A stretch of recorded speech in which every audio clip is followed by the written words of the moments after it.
using the precedent created in our recent court victory in the Constitutional Court, we are going to be launching a contempt of court application against the ANC to obtain the copies of emails and WhatsApps that are relevant to the period when President Cyril Ramaphosa served as chairman of the ANC's Cadre Deployment Committee between 2013 and 2018, which we know from past experience and from the Zondo Commission was the height of the state capture process. The ANC failed to include President Ramaphosa's own emails and WhatsApps in the material that it handed over to the DA, despite the fact that Mr. Ramaphosa was the chairman of this committee during this period and was one of the recipients of the emails and WhatsApp messages in question.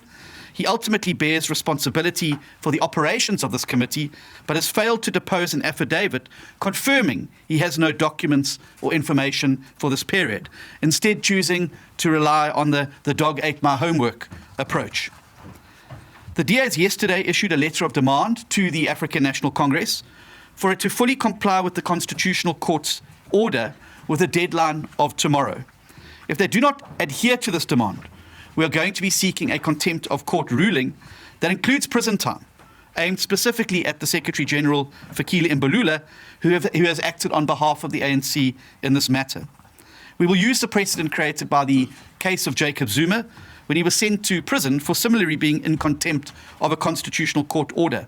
And finally, we will be pursuing criminal charges against ANC officials involved in the destruction of information as part of the blatant cover-up campaign to try and wipe President Cyril Ramaphosa's fingerprints off of the cadre deployment records.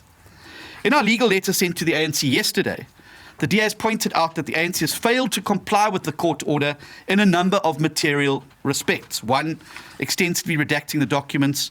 Two, providing no information for a 5-year period during of which Mr. Ramaphosa was the chairman. They've also failed to provide a list of all decisions taken by the Cadre Deployment Committee as ordered by the court. They've impermissibly restricted communication disseminated during the year 2020. They've furnished illegible documents. They've destroyed documents while the matter was pending before the court. They've failed to adequately explain the steps taken to locate the information, including all information from President Ramaphosa himself as the chairperson of the committee, and thus a recipient of any and all information and documents pertaining to it. And they failed to provide minutes that were not formally adopted, even though the court order obliges the party to hand over all of this relevant documentation. Get help registering to vote at check.da.org.za. Register to rescue South Africa.